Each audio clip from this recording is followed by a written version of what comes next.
Một tí 예뽕이라. Ông mùa sợ chiêu trưởng người cao tuổi bảo có chạy. 이제 그건 이제 뽕게 아, 그럼 해. 이피스카지 라. 뜻도 오잖아. 공주마. 또 맞는 코. Cùng các con cháu chất nội ngoại cũng có mặt đầy đủ trong buổi lễ ngày hôm nay. Một lần nữa đề nghị phòng lễ hãy nổ một tràng pháo tay thật lớn chúc ông 100 tuổi cho bà.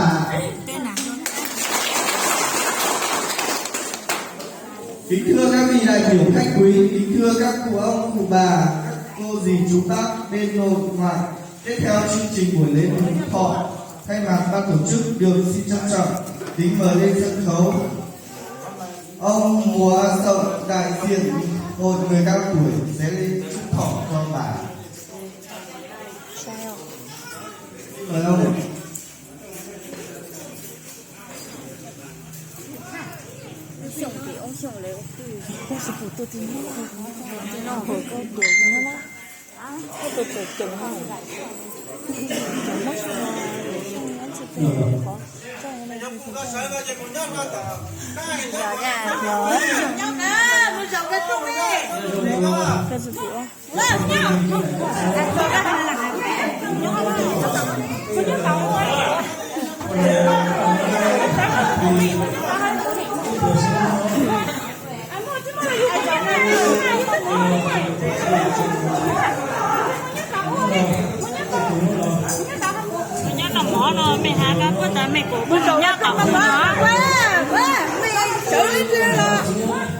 Em muốn sợ ra.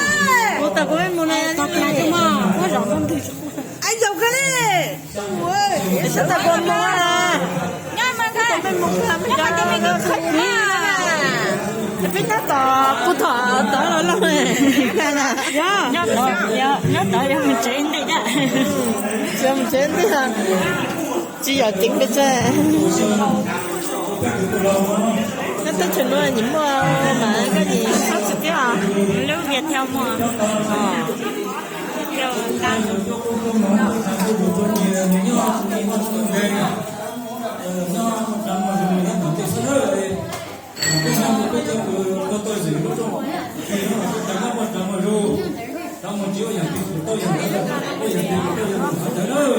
자, 여기 넣어보자.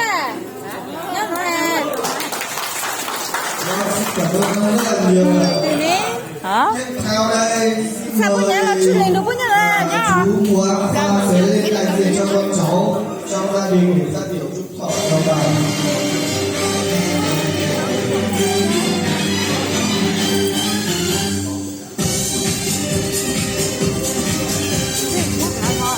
Rồi.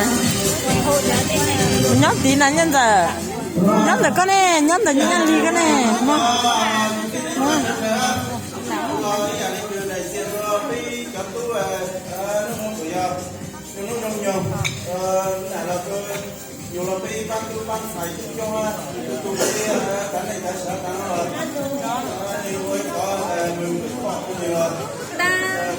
땅 받을 언제 땅 받았다고. 저 갖고 초 단잖아. 오늘 라? 보다 처만 갖고 레 단도 한테 단데 단. 오늘 라? Bà Ly nha, uống mốc nha, hát mốc của có hát chút tròn. Đó. Công ơn cha mẹ, ngày con cháu trưởng thành vì bố mẹ đã tóc bạc nhưng còn có vật chất nào xứng đáng đền đất. Tháng 1 năm trong nhà này là cho lỡ hỏi sao? Số ô số nữa này. Ba mươi nó sao đâu. Bốn năm nó chỉ một cái Bà hỏi qua chị mà bác này không? Cái nhỏ chạy Nhân tài là nhật tú nè. to cho ní. Tắm mỏ nè. Có nó được chứ? Có đi, chỉ cần cút cả hình này. Đang luôn nè. Chút cha định năng chút cha sao lại nó. Nó vậy mà chỉ có Tôi có bút sang rồi nhá nè. Và được nhìn thấy nụ cười trên của cha mẹ mỗi ngày làm tình cảm Không có lúc là 1 0 0 0 hạt sốt tê lúc ní ấy được gửi lời cảm ơn chân thành và sâu sắc nhất đến mẹ người đã có thầy vất vả và dạy dỗ người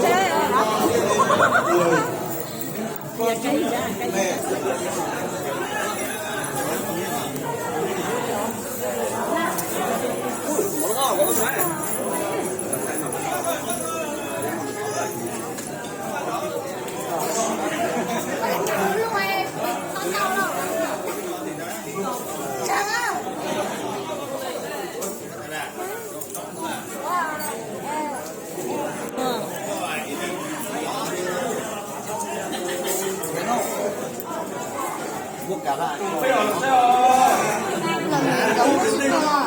có đây là mỏi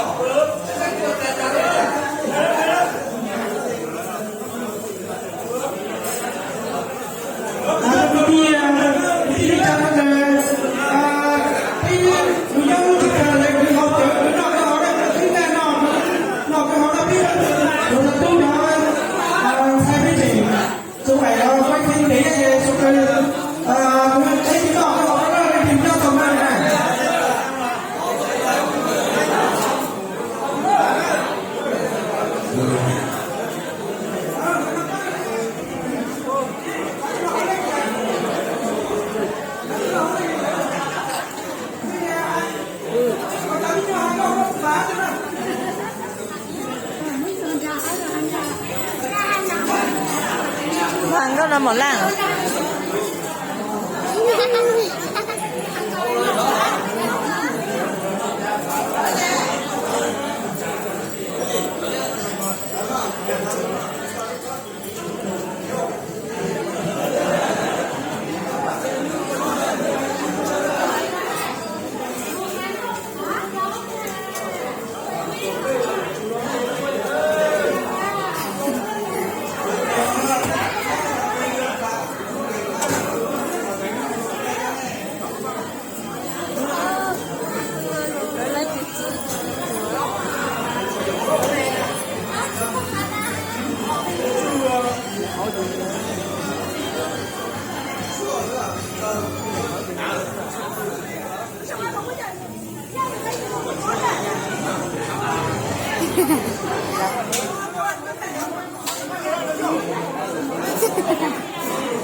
Kính thưa các vị đại biểu khách quý,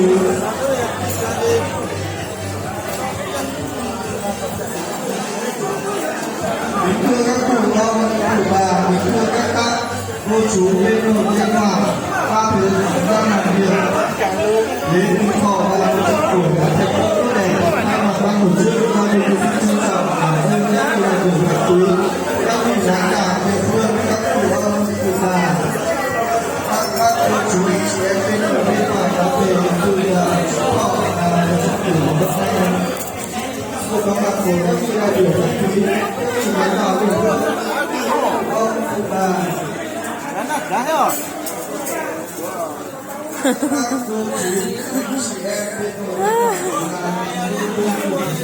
Lu mấy cuộc từ mấy nè?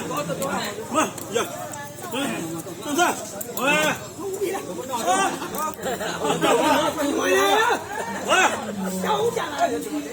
啊！